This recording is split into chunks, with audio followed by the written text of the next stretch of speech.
اعوذ باللہ من الشیطان الرجیم بسم اللہ الرحمن الرحیم۔ صحیح مسلمان کیسے بنے؟ جب بھی آپ کوئی کام کرتے ہیں تو دل سے ایک آواز آتی ہے کہ یہ کام صحیح ہے یا غلط ہے۔ یہ الگ بات ہے کہ ہم دنیا کے لالچ میں پڑ کر غلط کی طرف رجوع ہو جاتے ہیں۔ اللہ کے نبی صلی اللہ علیہ وسلم کے دور میں جو واقعات ہوئے ہیں، صحابہ کرام کو جن جن حالتوں سے نپٹنا پڑا ہے، ان کے حالات کا جائزہ لیجئے، ان کی زندگیوں سے سبق سیکھیے اور ان کے دلوں کے خوف خدا کا اندازہ لگائیے، تو اس طرح سے ہمارے آپ کے دلوں میں بھی خوف خدا پیدا ہو جائے گا۔ لیکن یہاں اللہ کا ڈر، اللہ تبارک تعالیٰ کا خوف، نبی صلی اللہ علیہ وسلم کے صحابیوں کی زندگی کے واقعات درکنار کر کے جو بھی مسلمانوں کے اندر ڈر اور دہشت بیٹھائی گئی، وہ بزرگوں کی بیٹھائی گئی۔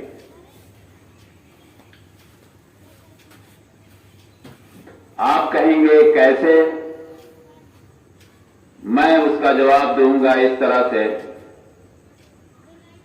کہ ابھی کسی بھی مسلمان سے یہ کہہ دیجئے کہ تم 11ویں کی نیاز مت کرو، یہ غیر شرعی عمل ہے، ساری نیاز صرف اور صرف اللہ تبارک تعالیٰ کے لیے ہے، تو وہ یہ یقین مانیے سر سے پاؤں تک کانپ اٹھے گا۔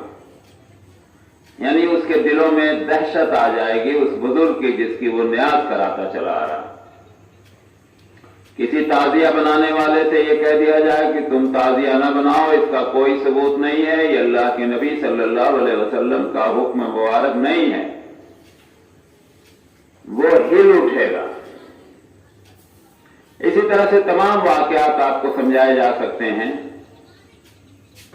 جن کو ہم نے دین سمجھ کر اپنا لیا ہے، جن کی شریعت میں کوئی اصل نہیں ہے، اور اس کو منع کرنے پر وہ بندہ کانپ اٹھتا ہے دہشت سے۔ لیکن وہی بندہ نہ جانے کب سے نمازوں کو ترک کیے ہوئے ہے، روزوں کو چھوڑتا ہے، زکوٰۃ ادا نہیں کرتا، پیسہ رہنے پر حج نہیں کرتا،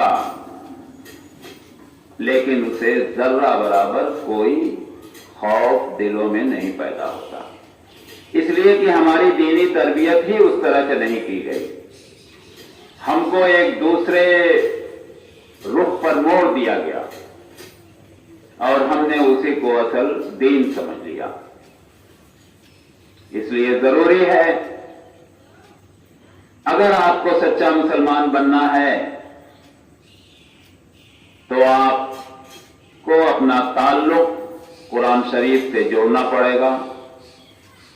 حدیثوں میں جو واقعات اللہ کے نبی صلی اللہ علیہ وسلم کے وقت کے ہیں انہیں جاننا اور سمجھنا پڑے گا، کن کن حالات سے کیسے کیسے لوگوں نے نپٹا،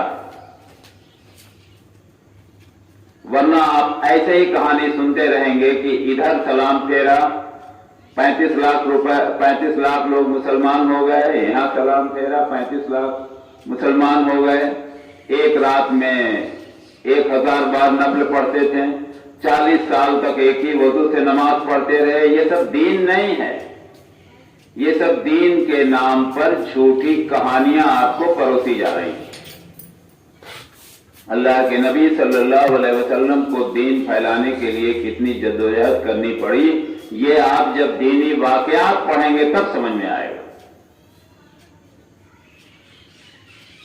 اور ایک ایک انسان کو مسلمان بنانے میں کتنی کتنی مشقتیں کرنی پڑی، کتنی کتنی لڑائیاں لڑنی پڑی، کتنی کتنی پریشانیاں جھیلنی پڑی، اس سے ہم آپ ٹوٹل ناواقف ہیں۔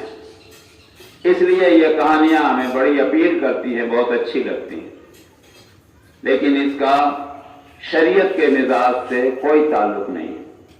40 سال تک اگر کوئی انسان عشاء کی نماز سے، عشاء کے وضو سے فجر کی نماز پڑھتا ہے تو آپ سوچئے وہ کن کن لوگوں کا حق مارتا ہے۔ اپنے نفس کا حق مارتا ہے، اپنے بیوی بچوں کا حق مارتا ہے، اپنے اوپر ایک طرح سے ظلم کرتا۔ اللہ کے نبی صلی اللہ علیہ وسلم سے بڑی ذات مبارک دنیا میں کوئی نہیں ہے نا۔ آپ عبادت بھی کرتے تھے، آپ سوتے بھی تھے، آپ روزہ بھی رکھتے تھے، آپ نہیں بھی رکھتے تھے، آپ تہجد گزار بھی تھے، رات کو سوتے بھی تھے۔ تو ہمارے لیے تو ایک نمونہ اللہ کے نبی صلی اللہ علیہ وسلم کی ذات مبارک ہے،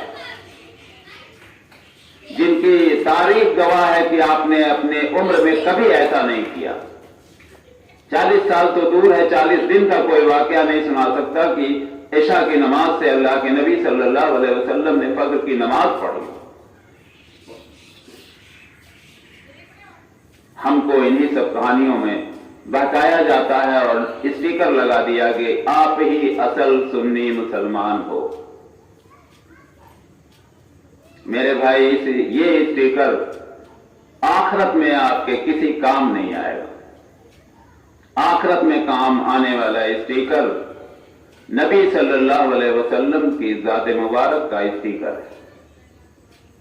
جو فرمان مدینہ شریف سے آیا ہے، جب تک آپ اس پر عمل نہیں کریں گے، بریلی شریف کے فرمانوں کو عمل کرتے رہیں گے، تو یقیناً آپ کے جھوٹے محبت کا پردہ فاش اللہ تبارک تعالیٰ حشر کے میدان میں کر دے گا، اور اس وقت ہمارے آپ کے سامنے لاچاری کے علاوہ کچھ بھی نہیں رہے گا۔ ہم ایک دوسرے کو کوستے رہیں گے کہ کاش اگر ہم نے ان کی بات نہ مانی ہوتی تو آج ہمارے سامنے جو حالات ہیں وہ درپیش نہ ہوتے۔ لیکن کیا ہوت پچھتا جب چڑیا چگ گئی کھیت، جب دنیا سے ہم رخصت ہو جائیں گے تو ہمیں پھر دنیا میں لوٹ کر اپنے اعمال سدھارنے کا موقع نہیں ملے گا۔ بہتر یہی ہے کہ ہم آپ صحیح مسلمان بننے کے لیے اپنے آپ کو قرآن اور سنت سے رشتہ اپنا بنا لیں۔ السلام علیکم ورحمۃ اللہ وبرکاتہ۔